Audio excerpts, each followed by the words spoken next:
سب سے پہلے جو ہم نماز کے لیے کھڑے ہوتے ہیں تو ابتدا میں جب ہم نماز کے لیے کھڑے ہوں تو اول تو ہمارا پورا کا پورا رخ، سینہ، پاؤں کی انگلیاں، سارا وجود قبلہ رخ ہونا چاہیے۔ اب ہم نماز کے لیے کھڑے ہوتے ہیں تو عام طور پہ ہمارا دھیان پاؤں کی طرف نہیں جاتا اور ہمارے پاؤں ایسے مڑے ہوئے ہوتے ہیں۔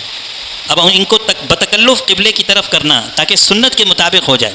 ابھی چھوٹی چھوٹی باتیں ہیں، اگر آپ کے پاؤں کی انگلیاں قبلے سے پھری ہوئی ہیں تو کوئی یہ نہیں کہے گا کہ آپ کی نماز نہیں ہوئی، لیکن اتنا ضرور ہے کہ یہ نماز سنت کے نور سے خالی ہو جائے گی۔ یہ سنت ہے کہ پاؤں کی انگلیاں قبلے کی طرف ہونی چاہیے، چہرہ، سینہ، پورا وجود ہمارا قبلہ رخ ہونا چاہیے۔ یہاں سے نماز کی ابتدا ہوتی ہے۔ اب اس کے بعد ہم قبلہ رخ کھڑے ہونے کے بعد سب سے پہلا کام کرتے ہیں نیت، نماز کی نیت۔ نماز کی نیت، دیکھیں نیت بہت آسان سی چیز ہے جس کو لوگوں نے مشکل بنا دیا۔ نیت دل کے ارادے کا نام ہے۔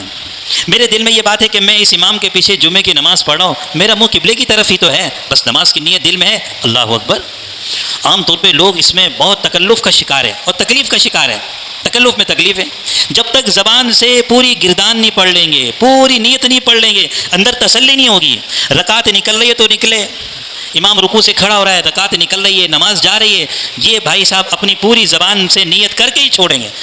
پشتو والا بھائی ہے تو پشتو میں نیت کرے گا، اردو والا ہے تو اردو میں کرے گا، حالانکہ اس تکلف کی ضرورت ہی نہیں۔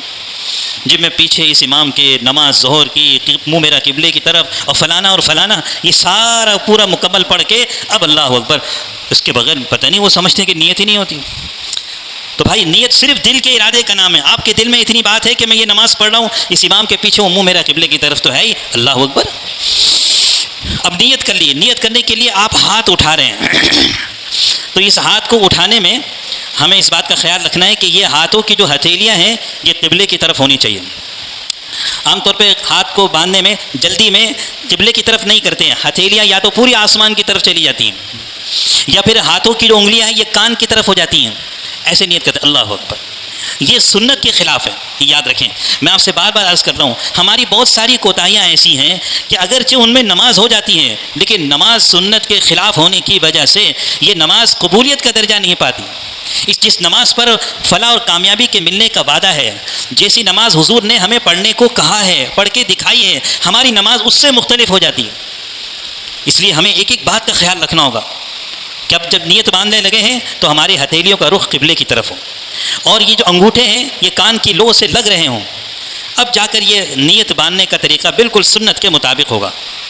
بہت سارے لوگ ہیں جو جلدی میں بس یہیں سے نیت باندھ لیتے ہیں، تھوڑا سا ہمت کریں، سنت کے مطابق ان انگوٹھوں کو ہم کان کی لو تک لے جائیں اور قبلہ رخ ہو ہماری ہتھیلیاں، اور اس کے بعد اللہ اکبر کہہ کر نیت باندھیں۔ اب آپ نے نیت باندھ لی، نیت باندھنے لگے، اب ہاتھوں کو کیسے باندھنا ہے؟ سیدھا ہاتھ اوپر ہوگا، الٹا ہاتھ نیچے ہوگا۔ ہم سیدھے ہاتھ کی چھوٹی اور انگوٹھے ان دونوں انگلیوں سے حلقہ بنائیں گے، اور یہ جو 3 انگلیاں ہیں اس کو سیدھے ہاتھ کی کلائی کے اوپر رکھیں گے۔ الٹے ہاتھ، یہ سیدھا ہاتھ ہے، سیدھے ہاتھ کی ہم حلقہ بنائیں گے اور پھر اس کو الٹے ہاتھ کے اوپر رکھیں گے، اور ان دونوں انگلیوں سے حلقہ بنا کر الٹے ہاتھ کے گٹے کو پکڑ لیں گے، ایسے کر کے حلقہ بنا کے پکڑ لیا اور پھر 3 انگلیوں کو کلائی پر رکھ دیا۔ اب یہ ہوگا سنت کے مطابق ہاتھ باندھنے کا طریقہ۔ اب ذرا سی بے توجہی ہوتی ہے، ہم ایک ایک چیز کو کھنگالیں گے نا، جو ہم بچپنے سے ویسے ہی کرتے چلے آ رہے ہیں، آپ کو نظر آئے گا انگلیاں کہیں جا رہی ہیں، انگوٹھا کہیں جا رہا ہے، کہیں ہاتھ کہیں باندھ لیا، جیسے تیسے باندھ لیا۔ کئی لوگ ہوتے ہیں ایسے نماز ہاتھ باندھ کے کھڑے ہوتے ہیں، تو یہ اس میں ہمیں سنت کے مطابق اس کا دھیان رکھنا ہوگا کہ سیدھے ہاتھ کے 2 انگلیوں سے حلقہ بنا کر اور الٹے ہاتھ کا گٹا پکڑ کے 3 انگلیوں کو ہم نے اپنی کلائی پر رکھنا ہے، اور پھر اس ہاتھ کو ہم نے ناف کے ساتھ نیچے باندھنا ہے، بہت زیادہ نیچے بھی نہ ہو اور بالکل اوپر بھی نہ ہو، ناف کے ساتھ اور ہلکا سا نیچے کی طرف ہو، تو یہ سنت کے مطابق نماز کی نیت باندھنا ہو جائے۔ اب ہم نماز کے لیے کھڑے ہو گئے، نیت بھی ہو گئی، ہاتھ بھی اٹھا لیے، باندھ بھی لیے۔ اب مرحلہ آتا ہے قرأت کرنے کا۔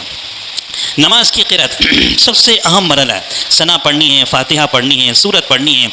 اس قرأت کرنے میں بہت کوتاہی پائی جاتی ہے، کس چیز کی؟ تجوید کی، تلفظ کی۔ ہم سال سے قرآن پڑھتے چلے آ رہے ہیں لیکن قرآن کو عربی تلفظ میں نہیں پڑھتے ہم۔ اگر پنجابی ہے تو وہ پنجابی تلفظ میں پڑھ رہا ہے، پشتو والا ہے تو پشتو تلفظ میں پڑھ رہا ہے۔ ارے بھائی قرآن کا اپنا ایک عربی تلفظ ہے، اس تلفظ کا خیال نہ رکھنے پر بعض اوقات معنی بدل جاتے ہیں اور لوگ سمجھتے ہیں کہ یہ تلفظ صحیح کرنا بڑا مشکل کام ہے۔ کوئی مشکل نہیں ہے۔ 29 حروف تہجی ہیں جن میں اکثر حروف ہمارے اردو کے ہی ہیں، چند ایک حروف ہیں جن پر محنت کر کے ٹھیک کرنا ہے، آپس میں فرق کرنا ہے، باقی سب آسان ہے۔ اب آپ نے اپنی زبان سے ثا اور سین کو صحیح طریقے سے نکالنا ہے کہ دونوں میں فرق ہو، ہا اور ہا دونوں میں فرق کرنا ہے، ضاد اور ضا میں فرق کرنا ہے۔ بعض اوقات اس فرق نہ کرنے سے معنی بدل جاتا ہے۔ کتنے یعنی ہم سورہ فاتحہ شروع کرتے ہیں، الحمدللہ کی جگہ اگر الحمد پڑھ دیا، علماء فرماتے ہیں اس سے معنی بہت بگڑ جاتا ہے، توڑ پھوڑ کے معنی بن جاتے ہیں۔ جہاں تعریف کا معنی ہے وہاں توڑ پھوڑ کا معنی کر رہے ہیں۔ نماز کی ابتدا ہی ہماری غلط ہو گئی، کیوں؟ اس لیے کہ ہم نے ذرا سا خیال نہیں رکھا، ہا کی جگہ ہا پڑھ دیا، اور یہ ذرا غفلت کی وجہ ہوتی ہے۔ اگر تھوڑا سا بیٹھ کر ہم اس پر محنت کر لیں، تلفظ صحیح ہو جائے گا۔ یہ تلفظ کا صحیح کرنا بہت ضروری ہے۔ ہر مسلمان پر اتنا قرآن سیکھنا، یاد کرنا اور تلفظ کے صحیح تلفظ کے ساتھ پڑھنا جس سے نماز درست ہو جائے، یہ فرض ہے، ہر مسلمان کے ذمے ہیں۔ جیسے وہ نماز پڑھنے کو ضروری سمجھ رہا ہے، ایسے ہی نماز کے اندر صحیح قرآن پڑھنا بھی اس کے لیے ضروری ہے۔ قرآن کی اتنی مقدار یاد ہو جس سے نماز ہو جائے، اور نماز میں قرآن صحیح تلفظ کے ساتھ پڑھے۔ اتنا موٹا تلفظ تو ٹھیک ہو جس سے قرآن کے حروف صحیح طریقے سے ادا ہو جائے، حرکات صحیح طریقے سے ادا ہو رہی ہوں، تشدید کہاں لگانی ہے کہاں نہیں لگانی۔ یہ چند دنوں کی محنت کی بات ہے۔ اچھا، بعض لوگ یہ کہتے ہیں جی ہماری زبان موٹی ہو گئی ہے، ہم سے حروف صحیح طریقے سے ادا نہیں ہوتے ہیں۔ کوئی بات نہیں، آپ اپنی سی محنت کریں، آپ محنت کے مکلف ہیں۔ اگر آپ نے اس بڑی عمر میں موٹی زبان کے ساتھ محنت کر کے اب آپ سے اگر نہیں ہو رہا، شریعت آپ کو معاف قرار کر دے گی، کوئی بات نہیں، کل قیامت کے دن آپ کی پکڑ نہیں ہوگی، کیونکہ آپ نے کوشش کر کے اللہ کو دکھا دیا۔ آپ اپنی سی کوشش تو کریں نا، آپ 10 منٹ تو نکالیں، ایک دفعہ جا کر اپنی تجوید دکھائیں تو صحیح۔ کہیں ایسا تو نہیں ہے سالوں کی نمازیں میری ضائع جا رہی ہوں، ایک دفعہ ہمت کریں، یہ بہت اہم بات ہے۔ کل قیامت کے دن کئی ساری نمازیں میرے منہ پہ نہ مار دی جائیں کہ میں نے اس طرف توجہ ہی کوئی نہیں کی۔ اس لیے محترم دوستو، ہم اس کی فکر کریں کہ اب ہم آگے کو بڑھتے ہیں۔ جب ہم قرات کر رہے ہوتے ہیں تو حالت قیام میں ہوتے ہیں، ہم اللہ کے سامنے کھڑے ہوتے ہیں۔ تو نماز میں کھڑا کیسے ہونا ہے، اللہ کے سامنے قیام کیسے کرنا ہے، اس کا سنت طریقہ کیا ہے؟ قیام کا سنت طریقہ یہ ہے کہ ہم جب نماز میں اللہ کے سامنے کھڑے ہوں تو بالکل سیدھے کھڑے ہوں، ہماری کمر میں خم نہ آیا ہو، بالکل سیدھے ہوں، اور نگاہیں ہماری سجدے کی طرف ہوں۔ سیدھے کھڑے ہونا ہے اور سجدے کی طرف نگاہ رکھنی ہے۔ بعض لوگ نماز میں ادھر ادھر ان کی نگاہیں پھر رہی ہوتی ہیں۔ اما جان عائشہ صدیقہ رضی اللہ عنہ فرماتی ہے، میں نے رسول اللہ صلی اللہ علیہ وسلم سے اس بارے میں پوچھا، یا رسول اللہ نماز میں ادھر ادھر دیکھنا کیسا ہے؟ آپ نے فرمایا، ہوا اختلاس یختلس من صلاۃ العبد، یہ تو شیطان کا اچک لینا ہے۔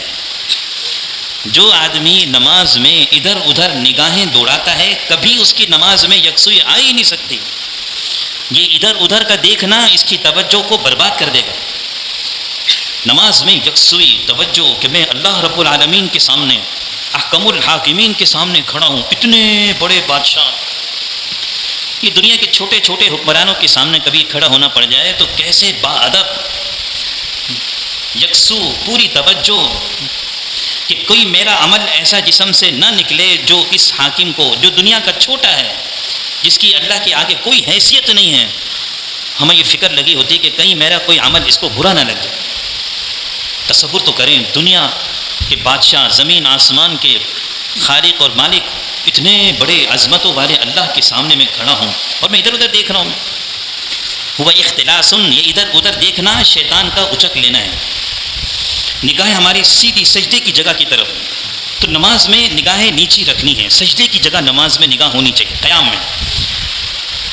تو سیدھا کھڑا ہونا ہے، نگاہیں سجدے کی جگہ رکھنی ہے، اور جب ہم نیت باندھے ہوں گے اور قیام کی حالت میں ہوں گے اور نگاہیں سجدے کی طرف ہوں گی تو ہلکا سا ہمارا یہ سر کا جو حصہ ہے ہلکا سا جھکا ہوا ہوگا بس۔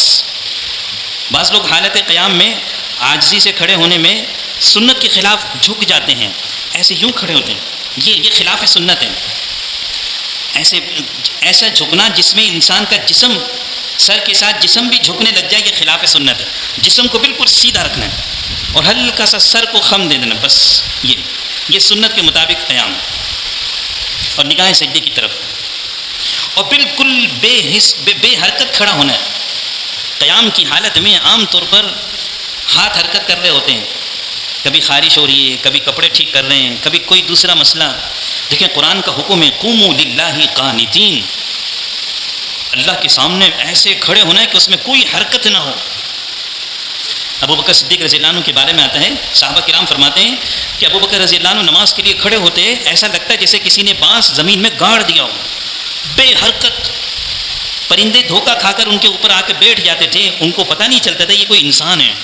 ایسے اپنے اللہ کے سامنے کھڑے ہوتے تھے. تو قیام کی حالت میں سیدھے کھڑے ہونا ہے، نگاہیں سجدے کی طرف رکھنی ہے اور ہر ہاتھوں کو حرکت نہیں دینی. بعض دفعہ نماز میں ہاتھوں کو حرکت دینا زیادہ ہو جاتا ہے جس سے نماز ٹوٹ جاتی ہے. علماء نے لکھا ہے کہ 3 مرتبہ سبحان ربی العظیم 3 مرتبہ کہنے کا جو وقت ہے، اگر اس وقت کے دوران میں کسی نے 3 مرتبہ ہاتھ اٹھا دیا اس کی نماز ٹوٹ جائے گی. اور بعض اوقات بے دھیانی میں پتہ ہی نہیں ہوتا. اس لیے نماز میں جب ہم یہ تصور کریں گے کہ میں اللہ کے سامنے کھڑا ہوں تو انشاءاللہ اس توجہ کا اثر پڑے گا، بے حرکت کھڑے ہونے میں مدد ملے گی. اب قیام سے ہم رکوع میں جا رہے ہیں. رکوع میں جانے کا سنت طریقہ کیا ہے؟ یہ جو کچھ بھی میں عرض کر رہا ہوں یہ ہم سب کے لیے، ہم اس کو ذہن میں رکھیں اور پھر اس کے مطابق اپنی نماز کو جانچیں کہ یہ جو سنت کے مطابق نماز کا طریقہ عرض کیا جا رہا ہے، میں اس سنت کے مطابق نماز پڑھ رہا ہوں کہ نہیں پڑھ رہا ہوں. نماز تو میں عرصے سے پڑھ رہا ہوں، میں کہیں ایسا نہ ہو کہ نمازیں تو پڑھ رہا ہوں لیکن اللہ کے یہاں نماز سنت کے خلاف ہونے کی وجہ سے میرے منہ پہ نہ مار دی جا رہی ہے. تو رکوع سنت کے مطابق کیسے کرنا ہے؟ جب ہم رکوع میں جائیں گے تو رکوع میں جانے کے بعد ہمارے جو سر اور جو کمر ہے یہ بالکل ایک برابر ہونا چاہیے. سر کو جھکاوا نہیں دینا، سر کو کمر کے برابر. اچھا، یہ جو مسئلہ ہے کہ سر میرا کمر کے برابر ہو، یہ جب تک کہ میں کسی کو دکھاؤں گا نہیں پتہ نہیں چلے گا. کیونکہ آدمی تو اپنا آپ نہیں دیکھنا نا، میرا سر اور میرے کمر برابر ہے، یہ مجھے کیسے پتہ چلے گا؟ مجھے کسی کو دکھانا ہوگا. ہم اپنا رکوع کسی کو دکھائیں کہ میرا رکوع سنت کے مطابق ہے کہ نہیں ہے، رکوع میں میرا سر اور میری کمر بالکل ایک برابر ہے کہ نہیں ہے. اب نماز میں زور لگا رہا ہوں کہ میرا سر کمر کے برابر ہو اور پتہ چلا کہ سر میرا اوپر کو اٹھ گیا. کئیوں کو دیکھا تو سر ذرا سا اوپر کو اٹھا ہوا ہوتا ہے. نہیں، ایک برابر ہونا چاہیے. اور ہاتھوں کو، ہتھیلیوں کو یوں انگلیاں کھول کے گھٹنے کو زور سے پکڑنا ہے، کس لینا ہے. اور یہ گھٹنے ہمارے کسے ہوئے ہوں، نرم نہ پڑے ہوں، کسے ہوئے ہوں. ایک جگہ پڑھا تھا کہ جو آدمی رکوع میں اپنے گھٹنوں کو اچھی طرح پکڑ لیا کرے گا انشاءاللہ کبھی گھٹنوں کی تکلیف کا شکار نہیں ہوگا. اللہ نے نماز کے اندر صحت رکھی ہے. بہت تحقیق ہے سائنس کی کہ نماز کے ارکان کی ادائیگی میں کس رکن کی ادائیگی میں کیا کیا صحت کے فائدے ہیں، بڑی تفصیل لکھی جا چکی. خیر، سنت کے مطابق نماز کا ذکر چل رہا ہے تو نماز میں رکوع کے اندر ہم نے اپنی ہتھیلیوں کو کھول کے اور اس گھٹنوں کو ہم نے کس کے پکڑنا ہے. اور پھر اس کے بعد قومے کی طرف آئیں گے ہم. ہاں، رکوع میں ہماری نگاہیں کہاں ہونی چاہیے؟ قیام میں نگاہیں سجدے کی جگہ اور رکوع میں ہماری نگاہیں پیروں کی جگہ ہونی چاہیے. ٹھیک ہو گیا. اب ہم قومے کی طرف آ رہے ہیں. قوما، رکوع سے کھڑے ہونے کا نام قوما ہے. سیدھا کھڑا ہو جانا. بہت افسوس کے ساتھ عرض کروں گا، کئی بھائیوں کو دیکھا کہ نماز ایسی تیزی میں پڑھ رہے ہوتے ہیں قومے کا ستیہ ناش کر دیتے ہیں. رکوع سے اٹھے، ابھی پوری طرح اٹھ نہیں پائے تھے، سیدھا سجدے میں. قوما تو نہ ہوا. یہ قوما نماز میں واجب ہے کہ رکوع سے بالکل سیدھے ہم کھڑے ہو جائیں. اگر بالکل سیدھے کھڑے نہیں ہوئے یہ قوما ادا نہیں ہوگا. اور اطمینان سے قومے میں کھڑے ہونا. صحابہ کرام تو فرماتے ہیں ہم نے نبی علیہ الصلوۃ والسلام کی نماز میں یہ بات دیکھی کہ جتنی دیر حضور رکوع میں لگاتے تھے اتنی ہی دیر قومے میں لگاتے تھے. اگر آپ 3 مرتبہ سبحان ربی العظیم رکوع میں پڑھ رہے ہیں، جتنی دیر آپ نے 3 مرتبہ سبحان ربی العظیم کہنے میں لگائی اتنی ہی دیر سنت ہے کہ آپ قومے میں لگائیں. اتنا اطمینان سے قومہ ادا کرنے کی چیز ہے. اور جھٹ پٹ قومے میں کھڑے ہوئے نہیں، سیدھا سجدے کی طرف چلے. واجب چھوٹ جائے گا، نماز خراب ہو جائے گی. نبی علیہ الصلوۃ والسلام سے قومے میں ہم تو سمیع اللہ لمن حمیدہ ربنا لک الحمد کہہ کر فارغ ہو جاتے ہیں.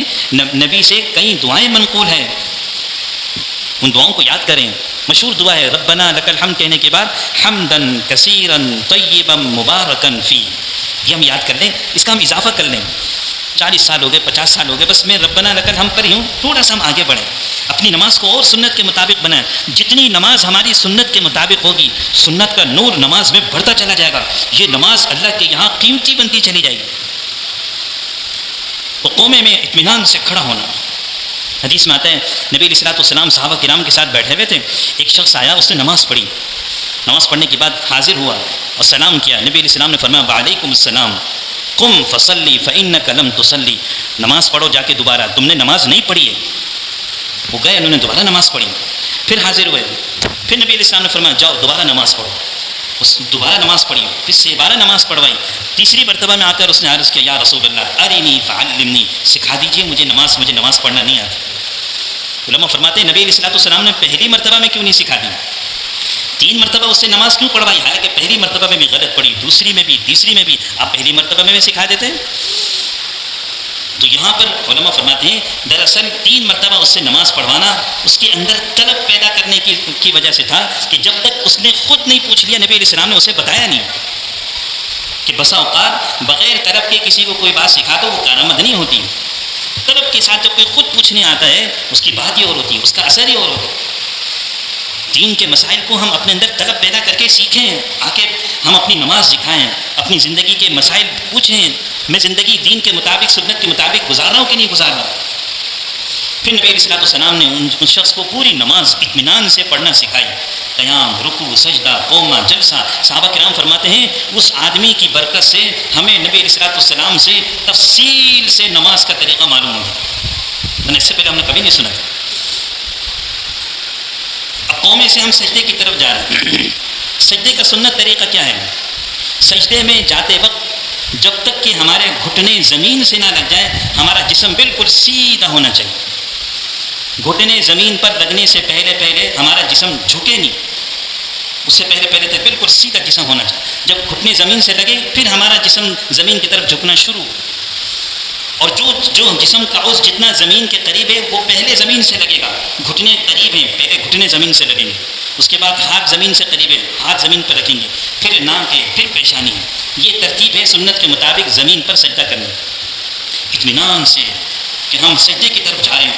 یہ سجدہ نماز کا وہ رکن ہے، حدیث میں آتا ہے اقرب ما یکون العبد من ربہ وہو ساجد، بندہ سب سے زیادہ اپنے رب کے قریب سجدے کی حالت میں ہوتا ہے کہ اپنا پورا جسم، اپنا پورا وجود اس نے اللہ کے سامنے جھکا دیا، بچھا دیا اس نے، سب سے زیادہ اللہ کے قریب۔ ہمارے بزرگوں میں سے گزرے مولانا فضل رحمان گنج مراد آبادی رحمۃ اللہ علیہ، حضرت مولانا اشرف علی تھانوی رحمۃ اللہ علیہ ان کی خدمت میں گئے تو انہوں نے فرمایا اشرف علی ایک بات بتاؤں، جب میں سجدے میں جاتا ہوں نا ایسا لگتا ہے میرے اللہ نے مجھے پیار کر لیا، کیونکہ بندہ سجدے میں گویا کہ اپنے ماتھے کو رب کے قدموں میں رکھ دیتا ہے۔ جب ہم سجدے میں جائیں گے تو اس میں اس بات کا خیال رکھیں گے کہ ہمارے جو دونوں ہاتھ ہیں، ہم سر ان دونوں ہاتھوں کے درمیان میں آ جائیں، ہمارا چہرہ 2 ہاتھوں کے درمیان میں ہو، اور یہ دونوں ہاتھ ہمارے کندھے کے قریب ہوں، اور یہ جو انگوٹھے ہیں یہ کان کی لوت کے تقریباً مقابل ہوں، کہ سجدہ اس طریقے سے کرنا ہے کہ دونوں ہاتھوں کے درمیان میں انسان کا چہرہ زمین پر لگا ہوا ہو، دونوں ہاتھ کندھوں کے قریب ہوں، اور یہ جو انگوٹھے ہیں یہ کان کی لو کے مقابلے میں ہوں۔ اس طریقے سے ہمارا سجدہ سنت کے مطابق ادا ہوگا۔ اور پھر اس میں اس بات کا بھی دھیان رکھنا ہے کہ سجدے میں ہمارے جو دونوں بازو ہیں یہ پہلو سے دور ہوں۔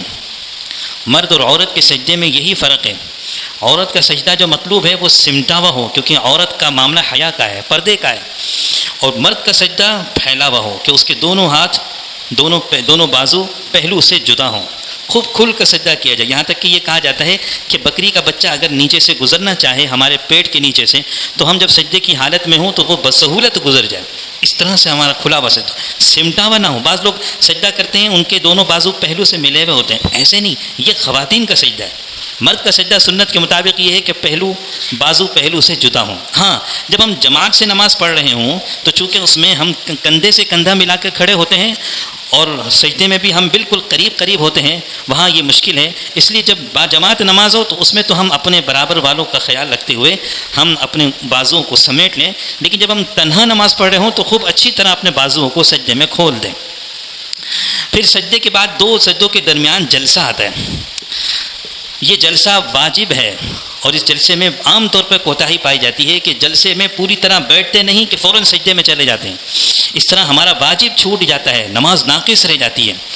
روایت میں آتا ہے صحابہ کرام فرماتے ہیں نبی علیہ السلام جتنی دیر سجدے میں رہتے اتنی ہی دیر جلسے میں لگاتے ہیں۔ ہم نے اگر سجدے میں 3 مرتبہ سبحان ربی الاعلیٰ کہا ہے تو کم از کم اتنی دیر تو ہم جلسے میں رہیں نا، اطمینان سے بیٹھ۔ اس لیے نبی علیہ السلام سے جلسے میں کئی دعائیں منقول ہیں، ایک بڑی خوبصورت دعا ہے، ہم میں سے ہر ایک کو پڑھنی چاہیے. اگر امام کے پیچھے ہوں اور اس میں امام کا جلسہ اتنا لمبا ہو کہ ہم دعا پڑھ سکتے ہیں تو پڑھ لیں، نہیں تو ہم اپنی انفرادی نمازوں میں، سنتوں میں، وتر میں، نوافل میں خوب اس دعا کو پڑھیں.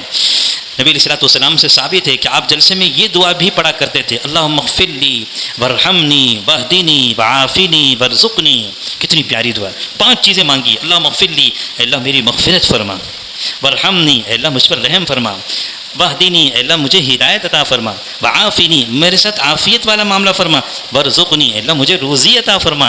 دنیا آخرت کے سارے مسئلے حل ہو گئے کہ روزی بھی مانگ لی، مغفرت بھی مانگ لی، رحم بھی مانگ لی، اور ہدایت بھی مانگ لی، عافیت بھی مانگ لی. اور کیا چاہیے؟ تو یہ تو ہم ہر نماز میں مانگیں کہ یہ قبول ہو گئی دعا نا، دنیا آخرت دونوں میں بیڑا پار ہو جائے گا. تو جلسے میں اطمینان سے بیٹھنا. اور آخر میں اتحیات میں کیسے بیٹھنا ہے کہ جب اتحیات میں بیٹھیں تو ہمارا سیدھا پاؤں کھڑا ہو اور اس کی انگلیاں مڑی ہوئی قبلے کی طرف ہوں، سیدھے پاؤں کی، اور الٹا پاؤں جو ہے وہ سیدھے پاؤں سے لگا ہوا ہو. اور اس میں بھی اس بات کی کوشش کرنی چاہیے کہ الٹے پاؤں کی بھی انگلیاں سیدھے پاؤں سے ایسے لگیں کہ وہ بھی قبلے کی طرف ہو جائے. اگر یہ ہو جائے تو سب سے اعلیٰ درجہ ہے. تھوڑی سی مشق کرنے کی ضرورت ہے کہ سیدھا پاؤں ایسے کھڑا ہے، اس کی انگلیاں قبلے کی طرف ہیں، الٹے پاؤں کو سیدھے پاؤں سے ایسے لگایا کہ اس کی انگلیاں بھی قبلہ رخ ہو جائیں. اگر نہیں ہو رہی تو نماز ہو جائے گی، لیکن ہماری بات یہ چل رہی ہے کہ نماز سنت کے مطابق ہو جائے. جیسی نماز نبی علیہ الصلوۃ والسلام نے پڑھ کے دکھائی، صحابہ کرام نے سیکھی، انہوں نے آگے بتائی، اور یہ جو سلسلہ چلا آ رہا ہے ہماری نماز عین سنت کے مطابق ہو جائے. تو اس طریقے سے. اور پھر اتحیات میں جب ہم بیٹھے ہوئے ہوں تو ہم دونوں ہاتھوں کو جو ہم اپنے رانوں پہ رکھے ہوئے ہوں تو اس میں یہ ہے کہ دونوں ہاتھوں کی انگلیاں، آپ کے سامنے عرض کیا تھا کہ رکوع میں انگلیاں پوری طرح کھلی ہوئی ہونی چاہیے، سجدے میں انگلیاں بند ہونی چاہیے. یہ یاد رکھیں، رکوع میں کھلی ہونی چاہیے، گھٹنا ہم نے پکڑا ہوا کس کے، اور سجدے میں انگلیاں بند ہونی چاہیے. اور اتحیات میں نہ ہم نے تکلف کے ساتھ کھولی بھی ہوں، نہ تکلف کے ساتھ بند کی بھی ہوں، بلکہ اپنی حالت پر رکھیں جیسے ہمارا ہاتھ طبیعی طور پر ہوتا ہے، بس جیسے ہے ویسے رکھ دیا بس. اور ہاتھ کو رکھنے میں اس کا دھیان رہے کہ یہ جو ہاتھوں کی انگلیوں کے پورے ہیں، سرے ہیں، یہ ہمارے گھٹنوں سے آگے نہ جا رہے ہوں، بالکل جہاں گھٹنے ختم وہاں انگلیوں کے پورے ختم. اس طریقے سے انشاءاللہ نماز ادا کریں گے تو سنت کے مطابق نماز ہوگی. اور پھر آخر میں ہم نے سلام پھیرنا ہے، تو سلام پھیرنے کا سنت طریقہ یہ ہے کہ جب ہم دائیں طرف کو سلام پھیریں گے تو بعض لوگ ایسے سلام پھیرتے ہیں، نہ یہ غلط طریقہ، نیچے سے گھماتے ہوئے، بلکہ ہم نے سامنے چہرہ کیا ہوا ہے تو اب ہم اسی انداز سے اپنے چہرے کو دائیں طرف موڑیں گے. اور اس قدر موڑیں گے، صحابہ کرام فرماتے ہیں نبی علیہ الصلوۃ والسلام سلام کرتے وقت چہرہ دائیں اور بائیں طرف اس قدر موڑ لیتے تھے کہ آپ کے رخسار مبارک کی سفیدی ہمیں پیچھے نظر آ جاتی تھی، کہ اس طریقے یہاں تک کہ رخسار مبارک پیچھے بیٹھنے والوں کو ہمارے چہرے کا یہ حصہ نظر آ جائے. اور یہ ہمارا سلام کا طریقہ ہے. تو اس طریقے سے کہ میں نے موٹی موٹی باتیں نماز میں ذکر کر دی، ورنہ تو نماز ایک ایسی عبادت ہے کہ ساری زندگی اس کے مسائل سیکھتے چلے جائیں، پھر بھی ایسا لگے گا کہ ابھی مجھے نماز صحیح طرح پڑھنا نہیں آتی.